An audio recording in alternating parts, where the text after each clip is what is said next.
Merci auditeurs de nous avoir, merci de nous écouter, voilà, de nous avoir écoutés depuis le matin, mais aussi de nous écouter maintenant, alors que voilà, nous poursuivons nos programmes.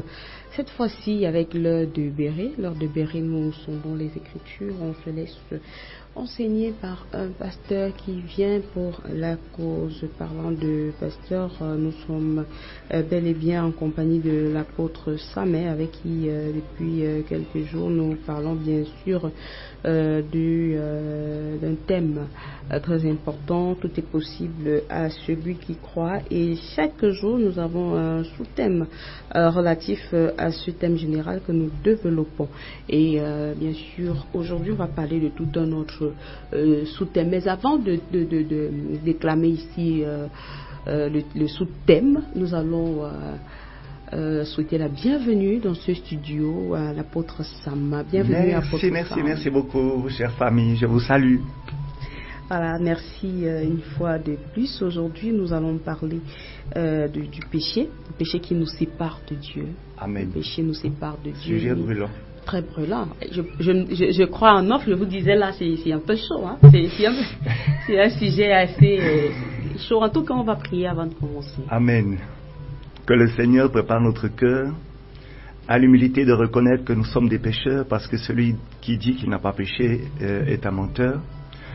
En d'autres termes, celui qui dit qu'il ne pêche pas est un pécheur. Merci Père éternel, parce qu'aujourd'hui tu nous parles profondément. Tu enracines en nous la graine de l'évangile.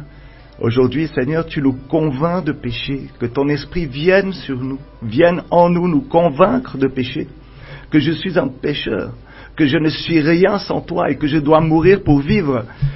Que le texte qui se trouve dans Jean 3, verset 30 s'accomplisse pour moi. Je souhaite diminuer pour qu'il grandisse en moi. Je souhaite diminuer aujourd'hui pour que toi, Seigneur Jésus-Christ, tu grandisses en moi. Prépare mon cœur à recevoir cette graine de l'évangile. Et Seigneur, je renverse toute forteresse qui s'élève contre la connaissance de ta parole aujourd'hui, au nom puissant de Jésus-Christ. Amen. Amen. Voilà, merci à vous, auditeurs, de nous écouter. Nous allons directement passer à l'enseignement. Le péché nous éloigne de Dieu. Amen. Amen. C'est un enseignement très brûlant. Pourquoi? Parce que il me touche. J'ai été beaucoup enseigné par le Saint-Esprit sur ce point. Et nous sommes tous des pécheurs, nous sommes tous au même niveau. Alléluia. Amen. Et j'appelais l'apôtre Philippe, qui est mon frère, qui est le leader de l'église en Suisse. Et je lui posais donc la question, et je dis mais que se passe-t-il lorsque je me rapproche ou lorsque je quitte la présence de Dieu pour aller dans un domaine ou plus précisément dans le terrain ou sur le terrain de Satan?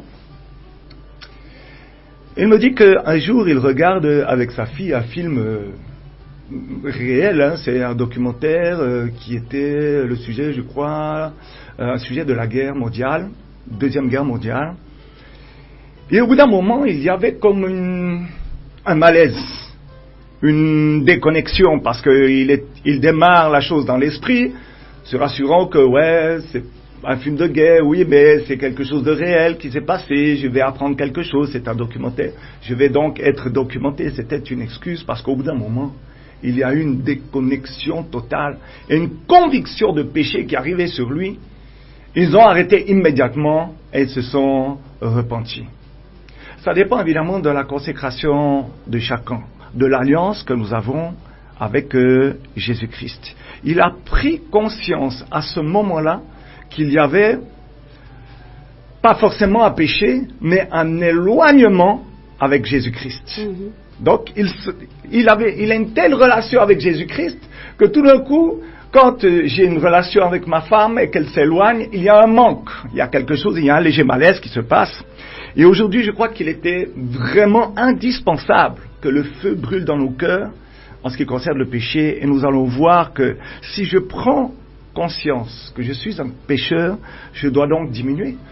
Parce que sinon, c'est de l'orgueil. Et Dieu va résister aux orgueilleux. Vous voyez que déjà là, il y a une distance entre celui qui est orgueilleux et Dieu. Il y a déjà une distance. Dieu va résister, j'ai encore pas dit éloigner, mais Dieu va résister aux orgueilleux. Aujourd'hui, j'aimerais que l'Église de notre époque prennent conscience du péché, parce que on a un peu perdu la notion de la conscience du péché. On est plutôt dans une logique d'activité et pas trop de perfectionnement. Les activités, j'entends par là quantité de prières, quantité de séminaires, quantité d'évangélisation. On fonctionne un petit peu sur le nombre, alors qu'il faudrait une remise en question profonde. Prenons le premier texte de notre jour, de cet enseignement, dans Romains 3, verset 23. Celui qui pensait qu'il était parfait, aujourd'hui va mourir de lui-même, je vous assure. Romains 3, verset 23. D'accord. Romains 3, verset 23, là il est écrit tous ont péché et sont privés de la présence glorieuse de Dieu. Ah, donc lorsque je pêche, je suis privé de la présence de Dieu. En d'autres termes, là je commence à comprendre qu'il est déjà assez loin de moi. Alléluia. Romains 6, verset 23. Romains 6. Un petit peu plus loin, Romains 6, verset 23. Romains 6, verset 23. Il est écrit, car le salaire que paye le péché, c'est la mort. Mais le don que Dieu accorde gratuitement, c'est la vie éternelle, dans l'union avec Jésus-Christ, notre Seigneur. Alléluia. Il est dit ici clairement, car le salaire du péché, c'est la mort. Il y a donc une conséquence au péché. Aujourd'hui, un meurtrier qui a tué quelqu'un va demander pardon à la famille, mais il y a inévitablement des conséquences. La personne doit être enterrée. La personne a disparu. Alléluia. Nous savons qu'il y a une conséquence au péché, et là on voit que c'est la mort, même si c'est la mort spirituelle, un jour tous nous serons jugés. Alléluia. Voyons maintenant un peu qu'est-ce qui se passe. Et j'ai une histoire qui arrive à mon esprit, je vais la dire. Dis à ton voisin là où tu es, il y a une histoire qui arrive. Viens écouter ça. Il y a un serviteur de Dieu qui se lève le matin, il s'appelle Smith Wigglesworth. Peut-être que vous avez entendu ce nom, il n'a pas écrit les livres, on a retranscrit ses prédications. Et il raconte un jour qu'il devait prendre donc le train, et il voulait voir quelque chose de nouveau, parce que dans les trains, tout le monde est de son côté, aujourd'hui tout le monde a le casque, tout le monde a le téléphone, et personne ne se parle. Il s'est dit qu'aujourd'hui je veux voir quelque chose de nouveau. Seigneur Jésus-Christ, prouve-moi que tu es là dans ma vie et dans le ministère. Alors il monte dans le train, il ouvre sa Bible, et il ne dit pas un mot, il est en train de lire la parole de Dieu. Il étudie, il est en train de préparer le culte qu'il va donner les heures qui arrivent. Tout d'un coup, la personne qui est devant lui se met à genoux devant lui. Pardon, j'ai péché. La personne de gauche, pardon, j'ai péché. Il y a une conviction de péché qui est descendue dans le wagon, et le wagon s'est mis à genoux. C'est plus de 100 personnes en quelques secondes qui se mettent à genoux. Parce qu'il y a l'esprit de conviction de péché et qui envoie la personne dans la repentance. Alléluia. Et je crois que c'est l'Esprit de Dieu aujourd'hui qui nous parle et qui nous dit, mais aujourd'hui je viens te convaincre de péché. Voyons Ésaïe 59, versets 1 et 2. Alors là, nous avons quelque chose de très très très important. Ésaïe 59, nous allons bien écouter la parole de Dieu pour la pratiquer. Ésaïe 59, 1 à 2. D'accord. Ésaïe 59, 1 à 2, là il est écrit: pensez-vous que le Seigneur n'ait pas le bras assez long pour vous sauver, ou qu'il ait l'oreille trop dure pour vous entendre? En réalité, ce sont vos torts qui dressent une barrière entre vous et votre Dieu. Ce sont vos propres fautes qui le poussent à tourner la tête pour ne pas vous écouter. Alléluia. Là, on voit qu'il y a une distance qui se crée entre celui qui pêche et Dieu. Alléluia. Vous vous souvenez du texte qui dit que ce n'est pas seulement ceux qui m'appellent Seigneur, Seigneur qui seront avec moi. Alléluia. Vous vous souvenez, hein? On croit, parce qu'on a dit au nom de Jésus-Christ, démon sort, toi lève-toi, de la mort tu te relèves, toi tu es guéri, lève-toi et marche, que nous serons sauvés. Alléluia. Il faut quelque chose en profondeur. Ici dans ma version il est dit, mais ce sont vos crimes qui mettent une séparation entre vous et votre Dieu. Il y a une séparation entre moi et Dieu. Ce sont vos péchés qui vous cachent sa face et l'empêchent de vous écouter. on voit dans la parole de Dieu en général qu'il n'écoute pas la prière des méchants. Si je vais au verset 3, il est dit « Car vos mains sont souillées de sang, et vos doigts de crime, vos lèvres profèrent le mensonge, votre langue fait entendre l'iniquité. Ce sont vos péchés, le péché non seulement détruit, mais il nous cache Dieu. » Alléluia. Donc la première chose à faire, pour sortir de cette enclave, de cette séparation qu'il y a entre moi et Dieu, c'est la repentance. Alors là, nous devons nous accrocher, parce que dans la parole de Dieu, dire « je m'excuse » ne suffit pas. Dire « pardon » ne suffit pas. Nous allons travailler en profondeur aujourd'hui la repentance. Acte 2, verset 38. Acte 2, verset 38. Donc, acte 2, verset... Prenez la peine d'ouvrir votre Bible, la parole de Dieu est vivante. Le Saint-Esprit va travailler sur vous pour vous convaincre. Amen. Acte 2, verset 38. D'accord. Acte 2, verset 38. Là, il est écrit... rapidement, nous y sommes, verset 38. Pierre leur répondit, changez de comportement et que chacun de vous se fasse baptiser au nom de Jésus-Christ pour que vos péchés vous soient pardonnés. Vous recevrez alors le don de Dieu, le Saint-Esprit. Alléluia. Amen. Alors ici, on voit dans l'autre version, dans la mienne par exemple, Louis II, il est marqué « Repentez-vous ». Si on prend maintenant Acte 3, verset 19, il est écrit « Repentez-vous donc et convertissez-vous pour que vos péchés soient effacés. » Autrement dit, pour que la distance entre moi et Dieu soit réduite, ou même annulée. Annulée. Le mieux, c'est qu'elle soit annulée. Voilà. Amen, merci. Amen. C'est beaucoup plus profond. Il est toujours question ici, on vient de lire, repentez-vous, repentez-vous. Quel est le langage de Jésus-Christ lorsqu'il prêche? Repentez-vous, car le royaume de Dieu est proche. On pense très souvent que se mettre en colère n'est pas grave.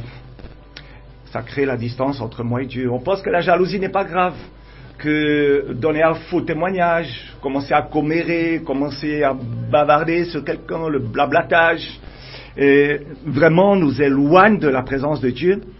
Ésaïe 5, verset 20 dit quoi? Malheur à ceux qui appellent le mal bien. C'est-à-dire que je ne dois jamais minimiser le péché que je fais, qu'il soit volontaire ou involontaire. Malheur à ceux qui appellent le mal bien et le bien mal, qui changent les ténèbres en lumière et la lumière en ténèbres, qui changent l'amertume en douceur et la douceur en amertume. Là, nous avons un avertissement. Alléluia. Il ne faudrait pas que je commence à minimiser le péché que je connais, que le Saint-Esprit m'a révélé. Comment aujourd'hui Dieu m'a révélé que je devais me repentir? Il y a 5 R. Si tu prends ta main et que tu regardes, il y a 5 doigts. Et il y a 5 R. R comme René. D'accord. Alléluia. Amen. Et il y a, pour commencer, lorsque je pêche et que je dois venir à la repentance, est-ce que je réalise que j'ai péché? C'est le premier R. Parce que si je ne réalise pas, je vais recommencer. Est-ce que je reconnais? Deuxième R, si je réalise et que je ne reconnais pas, je vais recommencer un jour ce péché. Je ne reconnais pas. Ouais, j'ai péché. Et c'est là qu'on minimise. Alléluia. Donc, il y a réaliser, reconnaître, renoncer. Est-ce que je renonce à ce péché? Parce que si je réalise, je reconnais, mais je ne renonce pas, je vais recommencer ce péché. Là, je donne la repentance en profondeur. C'est une révélation. Ce n'est pas, il y a une combinaison de textes bibliques qui en parlent, mais là, j'ai regroupé la manière profonde et correcte de se repentir. Je recommence, premier R. Est-ce que je réalise que je pêche? Est-ce que je reconnais que j'ai péché? Est-ce que je renonce? Quatrième, est-ce que je me repens? Est-ce que je fais un demi-tour? Parce que le mot repentir veut dire faire un demi-tour. Réaliser, c'est comme si je suis en chemin, et tout d'un coup, une pensée arrive dans mon esprit, je m'arrête sur place. Et c'est comme si je réfléchis, on voit dans les dessins animés le point d'interrogation sur la tête de la personne. Il dit, ah mince, je suis en train de pécher, je réalise. Je reconnais, je commence à reconnaître, ah mince, c'est vrai, oula, il faudrait peut-être que j'arrête. Et là, la tête commence à chercher la solution pour sortir de là. Est-ce que je renonce? Renoncer, c'est déjà commencer à se tourner et essayer de repérer le chemin, le mauvais chemin que j'ai pris pour retrouver le bon. Se repentir, c'est faire un demi-tour et partir dans la direction pour retrouver le bon chemin. On arrive au 5e R, qui est revivre. Et lorsque je suis sur le chemin, la vérité et la vie, le chemin c'est Jésus-Christ, j'ai reconnecté Jésus-Christ. Donc il faut passer par les 5 R. Oh Seigneur, je m'excuse, ne suffit pas si je ne réalise pas, si je ne renonce pas, si je ne reconnais pas, si je ne me repens pas. Oh, ça ne suffira pas. Alléluia. Amen. Certes, on nous apprend que demander pardon suffit. Je parle d'une profondeur pour diminuer, c'est-à-dire diminuer le péché, c'est-à-dire rentrer dans une sanctification, dans une consécration. C'est une clé de consécration que je donne à quelqu'un aujourd'hui. Quand je dis je donne, ce n'est pas moi, c'est Jésus-Christ qui me l'a donné un jour. C'est donc Jésus-Christ qui te la donne aujourd'hui. Parlons un petit peu d'un éloignement encore. Le manque de pardon, la rancune. Non seulement on s'éloigne de Dieu, mais tu t'éloignes de la personne. Lorsque Jésus-Christ dit que je dois pardonner pour être pardonné, si vous lisez Matthieu chapitre 6, versets 14 et 15, vous allez comprendre, vous allez voir, et même on va lire dans Marc 11, versets 25 à 26 dans un moment, qu'il faut pardonner. Alléluia. Amen. On va prendre directement parce que je vais argumenter plus tard. Marc 11, versets 25 à 26. D'accord. Marc 11, verset 25 à 26. Oh là, moi je disais plutôt autre chose. Marc 11, verset 25 à 26. Là, il est écrit: et quand vous êtes debout pour prier, si vous avez quelque chose contre quelqu'un, pardonnez-lui, afin que votre Père qui est dans les cieux vous pardonne aussi le mal que vous avez fait. Mais si vous ne pardonnez pas aux autres, votre Père qui est dans les cieux ne vous pardonnera pas non plus le mal que vous avez fait. Amen. Alléluia. Amen. Quand je demandais à Dieu cette nuit, qu'est-ce que je vais encore parler de la repentance, c'est Dieu, qu'est-ce qui t'éloigne encore de moi? Ou plutôt, qu'est-ce qui pourrait faire que je me rapproche de toi? Parce que c'est pas lui qui s'éloigne de moi, c'est moi qui m'éloigne de lui. C'est moi qui l'attriste. Alors il est dit que je ne dois pas attrister le Saint-Esprit. Je suis persuadé, comme nous l'avons dit hier, que Jésus-Christ n'est pas dans toutes les situations parce que je m'en suis éloigné. Mais il y a une solution aujourd'hui, c'est que lui-même, de celui dont je me suis éloigné, celui-là a donné sa vie pour moi, pour que je sois réconcilié avec son Père. Il y a ce ministère de réconciliation qui est sur moi, mais en premier, il est sur lui. Il vient pour me réconcilier avec son Père. Je suis éloigné, il y a une distance. Regardez, le Seigneur me montrait une vision. Il me dit, c'est comme s'il y a 2 sièges, l'un en face de l'autre, à 10 mètres environ de distance l'un de l'autre. Sur un, il y a Dieu, sur l'autre, il y a Satan. Lorsque je me rapproche de Satan, je m'éloigne de Dieu. Lorsque je me rapproche de Dieu, physiquement, vous pouvez le faire même chez vous pour essayer, vous allez voir, plus vous vous rapprochez de Dieu, plus vous vous éloignez de Satan. Alléluia. Amen. Il ne faudrait pas que Dieu nous trouve dans le terrain de Satan quand il viendra nous chercher. Alléluia. Amen. C'est très grave aujourd'hui de refuser de pardonner. Et je crois qu'on en a suffisamment débattu ou parlé cette semaine. Le péché de non-pardon, de la rancune, je n'aimerais pas donner un témoignage qui me vient à l'esprit, mais je ne vais pas le donner. Ça concerne mon père, qui était un homme de Dieu.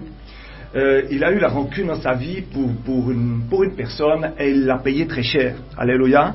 Il y a un prix à payer pour la rancune. Le Seigneur dit que je dois aimer mon ennemi. Mais comment puis-je faire pour aimer mon ennemi alors que j'ai de la rancune, alors que je l'ai même enfermé dans mon cœur? Si je dis que je l'ai enfermé dans mon cœur, il est avec moi dans mon cœur. Partout où je vais, il est là. Et donc, c'est un double sens. Il faudrait savoir. Soit tu as la rancune envers lui, et puis alors il est loin de toi, ou tu as la rancune envers lui, et puis alors tu l'as enfermé dans ton cœur. Alors aujourd'hui, la chose que le Seigneur veut te dire, dégage-le de ton cœur. Commence à pardonner de tout ton cœur. Tu vas le dire à haute voix, je pardonne de tout mon cœur à tel et tel. Je pardonne de tout mon cœur à tel et tel. Et tu vas recevoir ta délivrance aujourd'hui parce que c'est grave de refuser de pardonner. C'est aussi refuser le pardon de Dieu. Vous voulez que j'aille plus loin? Je vais aller plus loin. J'entends la pensée de quelqu'un, le Seigneur me révèle la pensée de quelqu'un qui me demande d'aller plus loin. Le Saint-Esprit va donc aller plus loin. Dans la rancune, lorsqu'une personne est dans la rancune, il y a la présence de Dieu la présence de la personne et elle-même sont complètement éparpillées. C'est-à-dire, il y a une diffusion, il y a un éparpillement, j'ai la peine un peu à trouver le mot, mais je crois que vous comprenez, plus personne ne se parle. À partir du moment où je pardonne, Dieu me pardonne, je vais choquer quelqu'un. Tant que tu n'as pas pardonné à celui qui t'a fait du mal, Dieu ne te pardonne pas, ne te relève pas, ne te guérit pas, ne te ressuscite pas, ne change rien dans ta vie. Alors si tu as une rancune qui a 15 ans, 20 ans, 30 ans, toutes les fois où tu as demandé pardon à Dieu, c'est resté collé au plafond de là où tu as demandé pardon. Là, je suis vraiment navré. Mais vous connaissez la parole de Dieu. Vous la dites même par automatisme. Père, pardonne nos offenses. Comment? Comme nous aussi, nous pardonnons à ceux qui nous ont offensés. Prenons 1 Jean, chapitre 1, verset 9, première épître de Jean, 1, verset 9. Et nous allons voir qu'il y a une porte de sortie, et cette porte de sortie s'appelle Jésus-Christ.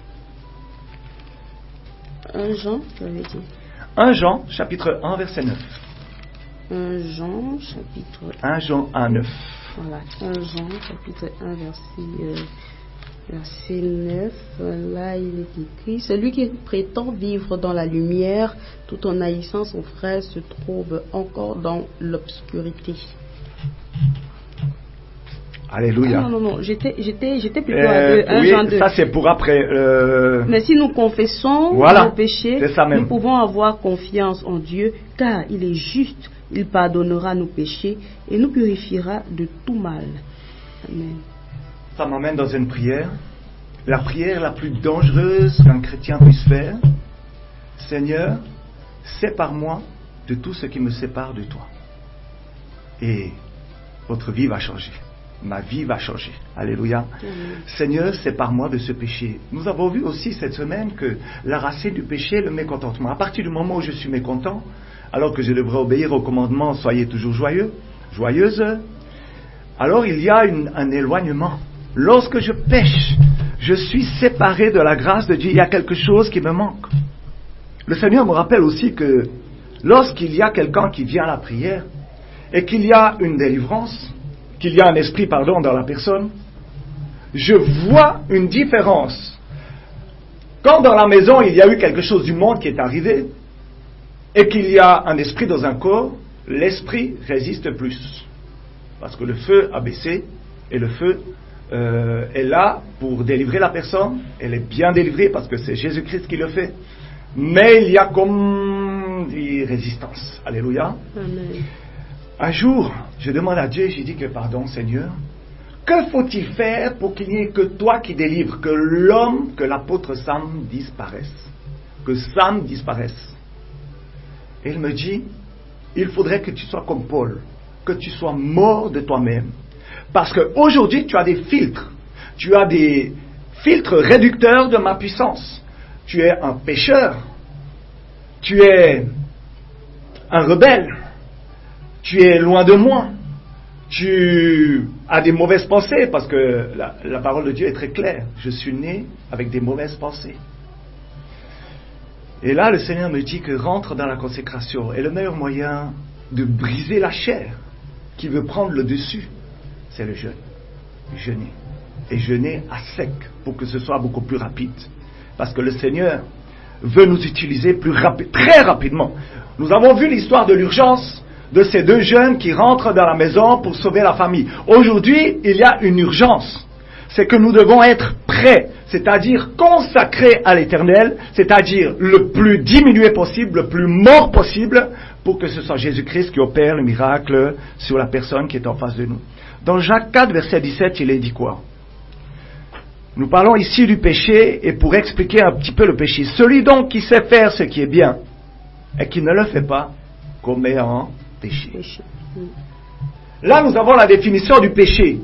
Si je sais dire bonjour à quelqu'un et que je ne le fais pas, je commets un péché. Alléluia. Amen. Et le péché nous sépare de Dieu. Regardons Jean 9, verset 31.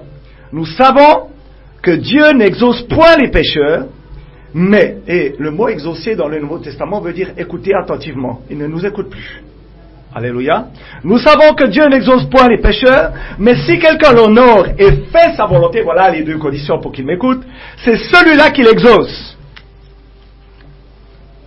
Pourquoi alors le Seigneur dit, si vous ne me pardonnez pas, si vous ne pardonnez pas, moi non plus je ne vous pardonnerai pas. Je crois pouvoir dire que c'est parce que nous n'avons pas compris l'œuvre qu'il a accomplie sur la croix. Nous n'avons pas compris encore ce qu'il a fait pour nous.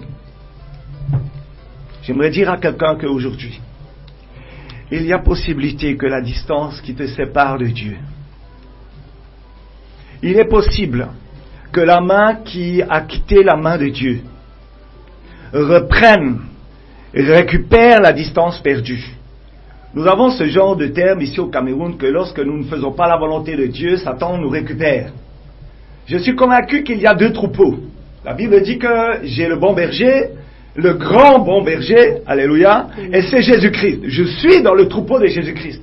Mais il y a des brebis, et je parle de moi en premier et de personne d'autre. Si tu te sens visé, tant mieux, ça va te remettre en question. Mais si moi je sors de ce troupeau, sachant que le berger m'emmène à la bergerie, c'est-à-dire dans le royaume des cieux, et que j'y suis bien, et que je suis bien conduit, bien nourri, je peux avoir une pensée de quitter le troupeau et d'être récupéré, et je rajoute le mot malheureusement définitivement, par Satan, qui est le berger, qui est on appelle les brebis dans le camp de Satan les fils de la rébellion, parce que le berger s'appelle rébellion. Alléluia. Est-ce que vous savez que dans la parole de Dieu, il y a un texte, nous allons le prendre dans Hébreux 6, verset 4 et suivant. Il y a un texte, la parole de Dieu est très claire, et là il est question d'apostasie, c'est-à-dire que, j'explique déjà, j'introduis ce texte, en disant que, lorsque je suis dans le troupeau de Dieu, j'ai été nourri, j'ai déjà été accepté, j'ai déjà moi-même accepté de faire partie de ce troupeau. J'ai été accepté en premier. J'ai été accueilli. J'ai été nourri. J'ai été conduit. J'ai reçu le Saint-Esprit. Alléluia. Et que je quitte ce troupeau, il y a quelque chose qui se gâte. Il y a une séparation qui est malheureusement définitive. Elle est définitive. Je ne peux pas venir à la conversion deux fois. Mais il est question de quelqu'un qui a connu le baptême, la proclamation, le baptême d'eau, le baptême du Saint-Esprit, le baptême du feu, et qui a vu les dons de l'Esprit, qui a participé et qui a compris, qui a même discerné les prophéties pour le futur, et qui a lâché la main de Dieu. Ça arrive, mais c'est extrêmement rare, mais j'aimerais dire à quelqu'un aujourd'hui qu'une séparation définitive existe dans deux cas. Dans celui-ci, où je refuse, où je ne reconnais plus Dieu comme mon berger, ou il y a aussi le péché contre le Saint-Esprit qui me sépare définitivement du Saint-Esprit. Alléluia. Amen. Voyons Hébreux chapitre 6, verset 4 et suivant, s'il vous plaît. En effet, qu'en est-il de ceux qui retombent dans leur ancienne vie? Ils ont reçu une fois la lumière de Dieu. Ils ont goûté aux dons célestes et ont eu part au Saint-Esprit. Ils ont senti combien la parole de Dieu est bonne et ils ont fait l'expérience des puissances du monde à venir. Et pourtant, ils retombent dans leur ancienne vie. Il est impossible de les amener une nouvelle fois à changer de vie. Pourriez-vous répéter? Il est impossible de les amener une nouvelle fois à changer de vie, car, pour leur part, ils remettent le Fils de Dieu sur la croix et l'exposent publiquement aux insultes. Je crois qu'il y a un tremblement de terre dans la vie de quelqu'un en ce moment. Ce texte n'a pas beaucoup été travaillé. Et je dois dire à quelqu'un qu'aujourd'hui, il y a un autre texte qui arrive à mon esprit, parce que sauver pour être sauvé définitivement, ce n'est pas comme ça que ça fonctionne. C'est pas parce que j'ai donné ma vie à Jésus-Christ que je peux faire ce que je veux, quand je veux, où je veux. Et il n'y a plus de consécration ici. Parce qu'il est dit, cherchez la paix avec tous, et la consécration sans laquelle personne ne verra le royaume de Dieu. Je dois donc chaque jour rentrer dans un brisement, une remise en question. Là, on parle quand même d'un cas grave. Je veux rassurer quelqu'un. On parle de quelqu'un qui a connu Jésus-Christ, qui a fait de lui son père, son ami, qui a eu une longue relation même avec lui, et qui, tout d'un coup, par un événement ou une pensée, on va dire une pensée, parce que là est le premier terrain de combat de Satan. Il va mettre des mauvaises pensées dans l'esprit de la personne et elle va lâcher la main de Dieu. Il est impossible qu'elle revienne. Le mot impossible, je vous assure que mon cœur bat fort quand je lis que c'est impossible, parce que je pourrais prêcher à quelqu'un l'évangile sans que la graine arrive sur une terre. Le cœur est déjà fermé. Alléluia. Et ça, c'est grave. Cela m'est arrivé déjà de prêcher l'évangile en route, et tout d'un coup le Seigneur me dit que pas la personne-ci, passe ta route. Je dis que papa, je dois prêcher en toute occasion favorable. Non, si tu dis non, c'est que l'occasion n'est pas favorable. Il dit non, cette personne a péché contre mon esprit, elle a blasphémé contre mon esprit, c'est déjà fini. J'ai dit hey, là j'ai encore les frissons, parce que quand vous avez cette fibre d'évangéliser, de témoigner à gauche, à droite, quand vous avez cette soif, et tout d'un coup vous avez un mur devant vous qui vous dit et le mur c'est le Saint-Esprit. Rappelez-vous que Paul voulait partir en Asie et le Saint-Esprit lui dit non, pas maintenant, un autre jour. Et 2 ans plus tard, ça s'est passé et on voit que toute l'Asie mineure a été convertie. Il y a le temps de Dieu. Mais là, il n'y avait plus de temps de Dieu du tout pour cette personne. Vivante ou morte, on connaissait sa destination. Alléluia. J'aimerais dire à quelqu'un aujourd'hui que si tu sens que Dieu est absent, parce que je sais, pour l'avoir ressenti moi-même, que Dieu peut être absent dans la vie de quelqu'un, c'est que déjà je dois me remettre en question. Pas forcément parce que j'ai péché que Dieu est loin, mais je dois demander à Dieu, Seigneur Jésus-Christ, fais cette prière avec moi, Seigneur Jésus-Christ. Seigneur Jésus-Christ. Qu'est-ce qui m'a éloigné de toi? Qu'est-ce qui m'a éloigné? Montre-moi ce que j'ai fait. Montre-moi ce que j'ai dans mon cœur. Qu'est-ce qui ne te plaît pas en moi? Seigneur, montre-moi ce que je dois encore changer. Transforme-moi. Je sais que tu es mon Père, mais je ne te sens pas. Vous rappelez-vous l'histoire du cerf-volant? Le cerf-volant au-dessus des nuages, on ne le voit pas. Mais voilà que la tension sur la corde fait que l'enfant connaissait qu'il y avait le cerf-volant qui était là et qu'il était bien existant. Moi, je connais que Jésus-Christ est là pour les miracles que je vois qu'il fait, la puissance qu'il délivre dans les délivrances, les libérations.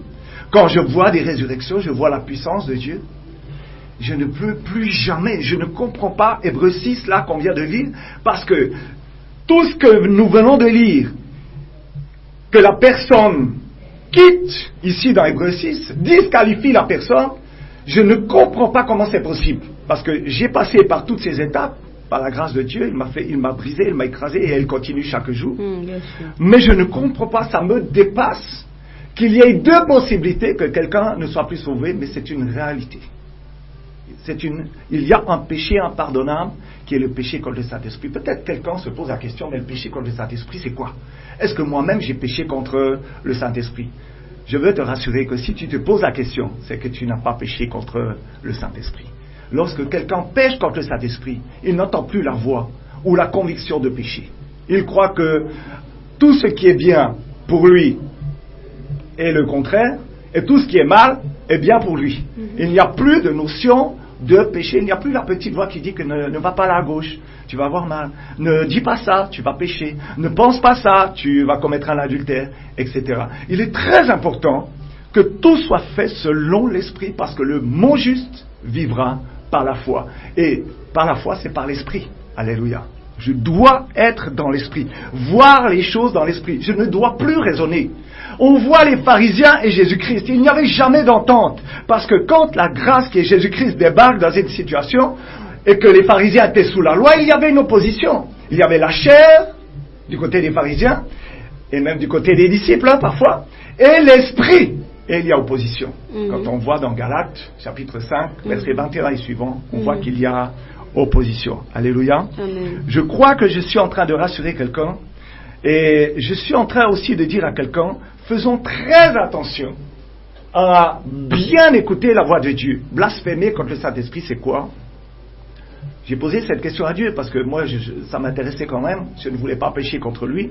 Et il me dit, quand je te parle 1000 fois, et que pendant ces 1000 fois, non seulement tu ne m'écoutes pas, mais tu me trahis, tu me renies, ou tu dis des mots méchants sur moi, la 1001e fois, c'est une image pour dire qu'un jour, je vais arrêter. Je vais arrêter de te parler. C'est fini. Comment Dieu peut obliger quelqu'un alors qu'il nous a donné le pouvoir de volonté? J'ai le pouvoir de choisir. Et mon choix va m'emmener soit dans le ciel, dans la présence de Dieu, soit en bas.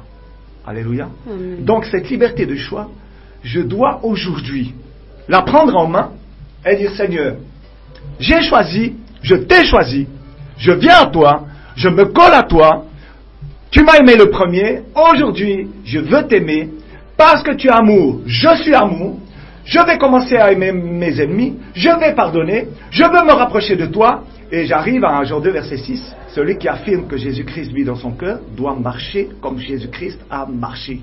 Tant que Jésus-Christ vit dans mon cœur et que je ne marche pas comme lui, c'est qu'il y a quelqu'un d'autre qui est sur le trône de mon cœur. Ça peut être moi et ça peut être Satan. Alléluia. Amen. Prenons Job 28, verset 28. Voilà. Et nous allons nous orienter vers la fin, doucement. D'accord, oui, parce qu'il nous Job reste 28, juste, verset 28. puisqu'il nous reste juste quelques minutes là. Job, vous avez dit. Job 28, 28. D'accord. Job 28, 28. Puis il dit aux humains. Non, là, oui, c'est ça. Puis il dit aux humains, respectez le Seigneur, c'est cela la sagesse. Et s'écarter du mal, voilà l'intelligence. S'écarter du mal, voilà l'intelligence. Alors je vais dire à quelqu'un, je me parle en premier, Sam, sois intelligent. Soyons intelligents. S'écarter du mal, quoi. Exactement, on va s'éloigner du mal. Je vais terminer par une prière et nous allons, devant la face du Seigneur, continuer à lui parler. D'accord. Seigneur, pour cette journée difficile où nous parlons de nous-mêmes, de notre brisement, de nos péchés, nous voulons te rendre grâce et nous venons devant toi pour te demander pardon, pardon à cause de tous nos péchés passés, volontaires, involontaires, conscients et inconscients. Seigneur, nous voulons être purifiés par le sang de l'agneau aujourd'hui. À partir de maintenant, nous ne voulons plus excuser aucun de nos péchés. Nous voulons pardonner à nos parents, à nos enfants, à nos frères et sœurs en Christ et aux païens qui nous ont fait du mal, que ce soit en pensée, en parole ou en acte. Mon désir est de vivre dans l'amour pour les choses du ciel et non pas pour l'amour pour les choses de la terre. Merci Père éternel. Nous voulons, Seigneur, aujourd'hui, rechercher à être comme Jésus-Christ et non avoir du succès, avoir de la prospérité qui sont l'expression de l'amour pour les choses de la terre, qui font des gens des ennemis de Dieu, séparés de Dieu. Nous voulons, Seigneur, être simples comme Jésus-Christ, purs comme Jésus-Christ. Nous savons que cela est possible. Il suffit que nous le demandions, que nous nous humilions, que nous nous repentions, et Christ nous prend en charge. Il réduit la distance. Aide-nous, Seigneur, à persévérer, à te suivre, en rejetant le péché sous toutes ses formes, péché que nous négligeons, les jalousies, les mensonges, les critiques injustifiées. Nous ne voulons plus jamais tomber dans cela, Seigneur, mais nous voulons fonctionner dans l'amour pour notre prochain. Je rajoute notre ennemi.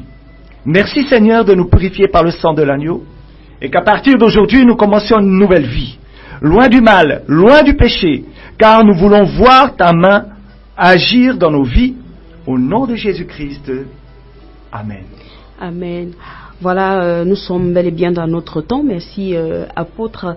Merci également à tous les auditeurs qui nous écoutent en longueur de journée, 24 heures sur 24. Nous allons également dire merci. On a déjà dit merci à l'apôtre. Ouais. Moi, j'ai dit merci à Jésus-Christ parce que moi, je suis déjà mort. C'est Jésus qui règne. Gloire à Dieu. Voilà. Gloire totale à Dieu. Amen. N'oubliez pas, auditeurs, la rediffusion, c'est lorsqu'il sera 1h du matin, toujours sur la 102.5 FM Radio. Bonne nouvelle. Amélie Jasper Djamba, j'étais à la présentation. Francis Josué Tal nous accompagnait à la partie technique. Et bien sûr, demain, nous y reviendrons, certainement avec un sous-thème tout aussi intéressant. Alors, soyez tous bénis. On se reparle demain par la grâce de Dieu. Amen.